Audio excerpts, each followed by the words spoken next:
En cheminant dans Rennes, au fond de l'allée ralliée du bâti, on arrive à la prison Saint-Michel, aujourd'hui réputée pour sa vie nocturne. La prison portait aussi le nom de La Fayée. Vers 1450, elle a remplacé le prieuré Saint-Michel près de la porte du même nom.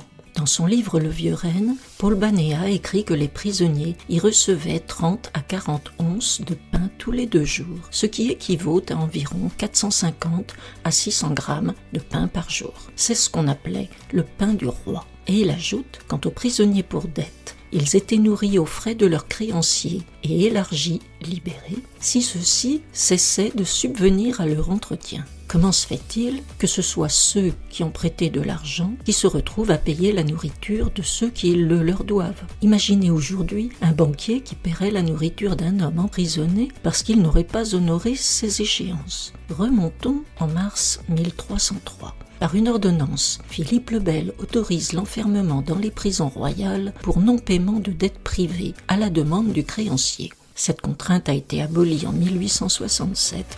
Aujourd'hui, en France, on ne va pas en prison pour une dette privée. L'objectif de cette ordonnance était double. D'une part, éviter les violences entre créditeurs et débiteurs. D'autre part, assurer une ressource parafiscale à l'État. En effet, à cette époque, les désaccords se réglaient sans nuance, dans une grande brutalité, et mieux valait la prison que des coups de couteau.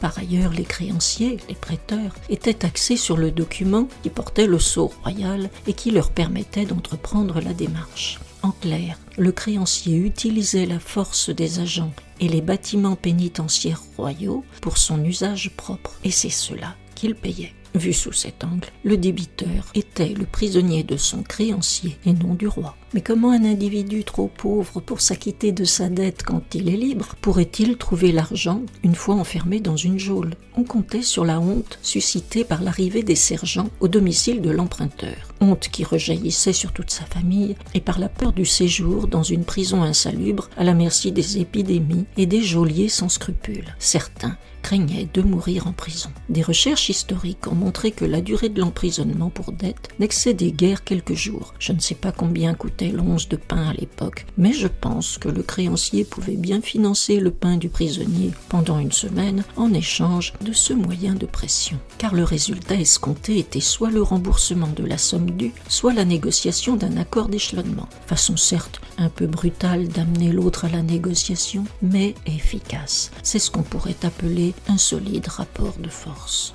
Parfois, le créancier profitait de ces moyens dissuasifs, atteinte à l'honneur et risque de mourir dans la geôle, pour amener le débiteur à lui céder ses biens, à prix bradé bien sûr, afin de se libérer de sa dette. À présent, l'ambiance dans la prison Saint-Michel est beaucoup plus joyeuse.